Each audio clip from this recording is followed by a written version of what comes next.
Hello, Internet! Welcome to Game Theory. We may not have made FNAF, but I like to think we've at least made it a bit more interesting. So in part 1 of this long-awaited all questions answered FNAF theory, we covered everything from the origins of the shadow animatronics, to the reason for Golden Freddy's ghostly behavior, to proof of what suit the killer uses. We clarified the timeline and even went so far as to dispel the myth that the killer is the one shoving the bodies into the suits. Click here if you missed it to get caught up. Don't worry, I'll wait. This is a pausable video after all. But today we're covering the major questions from the franchise, the final bits of the timeline, the ending of the game, and most importantly of all, the identity of the purple guy. So enough intro, let's cut to the chase. When we left things off, there had been another round of murder done in Fazbear Pizza. Purple Guy had once again used a Golden Bonnie suit to lure in another set of 5 kids and kill them, as depicted in the Save Them minigame from FNAF 2. The place gets closed for investigation a few days later, but the one thing that practically everyone overlooks in this location is that it gets reopened.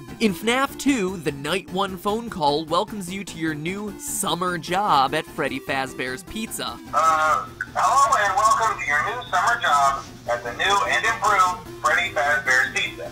Summer job. And yet, the paycheck at the end of the week reads November. There is not a single place in the world where November is a summer month. Not one. Meaning that these tapes, all these tapes, are pre-recorded. And honestly, that shouldn't be a surprise. Phone Guy's calls are recordings in every game. In FNAF 1, before Phone Guy dies, he says he's glad he recorded these messages when he did. I'm kind of glad that I recorded my messages for you. And then in FNAF 3, they find the old training tapes the Phone Guy made. First of all, we found some vintage audio training cassettes. Dude, these are like prehistoric. I think they were like training tapes. In short, all of Phone Guy's messages are unstuck in time, not recorded anytime near your tenure as security guard. That includes the ones in FNAF 2 talking about children going missing. The pizzeria isn't being shut down for an investigation of some missing children the week you happen to be working there. You're listening to old tapes meant for the night security guard from months ago. Need more proof? Night 6's call references a birthday party happening as the last event before the building closes. But what decorations do we see put up throughout the building for the entirety of the week you're working there? Happy birthday banners. Confusing? You betcha. Game-changing? Absolutely. This means that both Jeremy and Fritz, the characters you play as throughout FNAF 2, aren't the killer purple guy at all. They were both working in November, after the yellow suit investigation and the killer getting charged. Which brings us to the other key point in the timeline, the bite of 87. Ever since we heard about this mysterious frontal lobe nibble on that first fateful night at Freddy's, we've wanted to know more about this bizarre attack, the one that ends up resulting in animatronics no longer being allowed to walk around during the day. But now, 3 games in, we do know more. We know it took place in the location of FNAF 2 based on the 1987 date on Jeremy's paycheck. And furthermore, the newspaper clipping that ends FNAF 2 gives us a clue that it's the bite which closes this version of the restaurant, not some serial killing. Quote, after being open a few short weeks, the restaurant is closing its doors, the article says, with the new animatronics being scrapped for possible malfunction.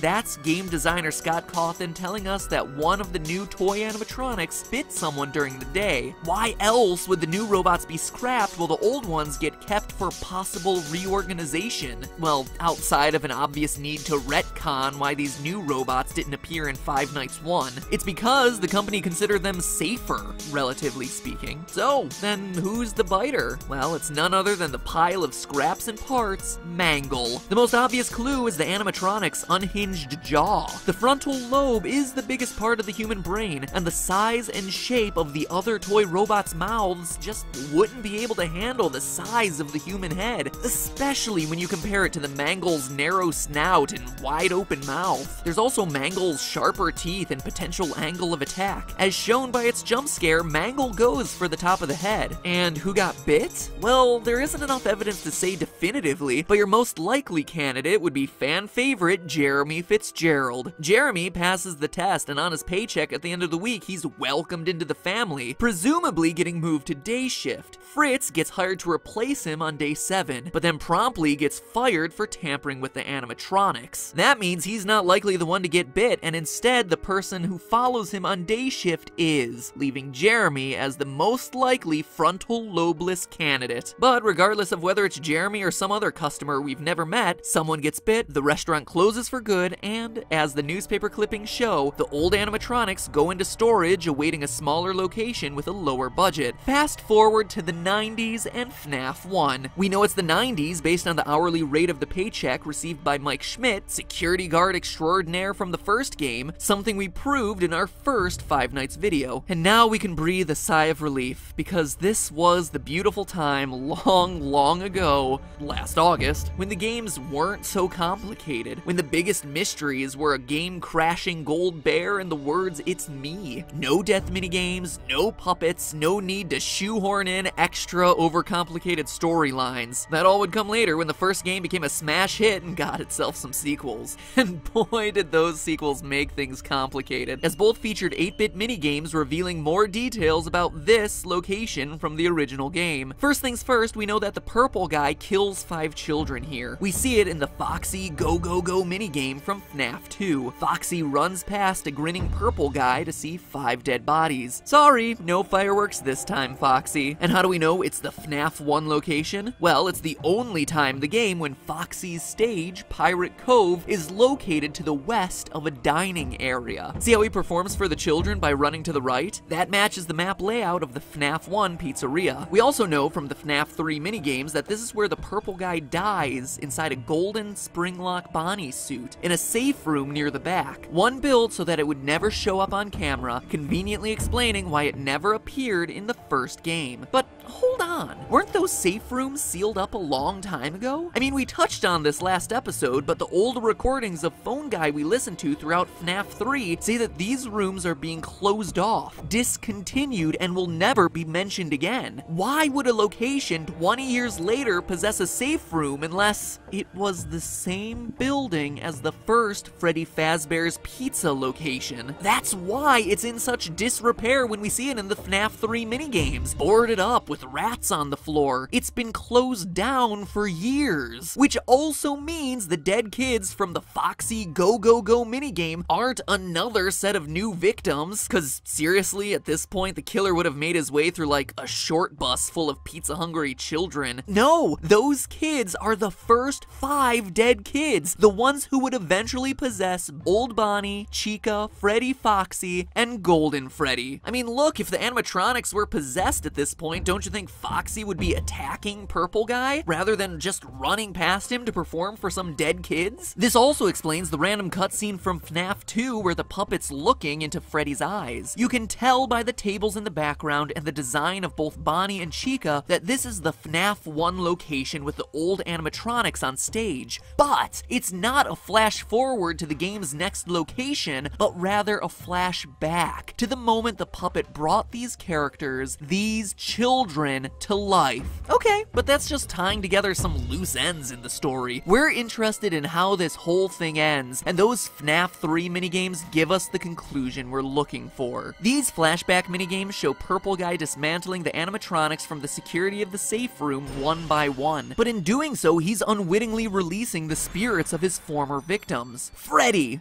Bonnie, Chica, Foxy, Golden Freddy. When their powers combine, they are able to scare Purple Guy into the Golden Bonnie Springlock suit, which fails, crushes him pretty much to the point of death, though notice we never actually see him die, and the spirits fade away. Golden Bonnie, with Purple Guy inside, now known as Springtrap, rots away in the safe room for years until he's finally uncovered by the founders of Fazbear's Fright from the third game. With the discovery of Springtrap, this haunted house attraction and inspired by the years of mystery and murder of the pizzeria chain, finally has their first real animatronic, who then haunts the player for 5 nights and a nightmare night until the place burns down due to faulty wiring. The end. Take a bow. It's finally over. Well, kinda. We're still left with one final, seemingly impossible question to answer. Who is the purple guy? After spending, I kid you not, full days plotting out all the details of this game franchise on whiteboards, talking it over with anyone who would stand to listen to me ramble on and on about fictional haunted robots, and just looking at it from every possible angle, all logic points to it being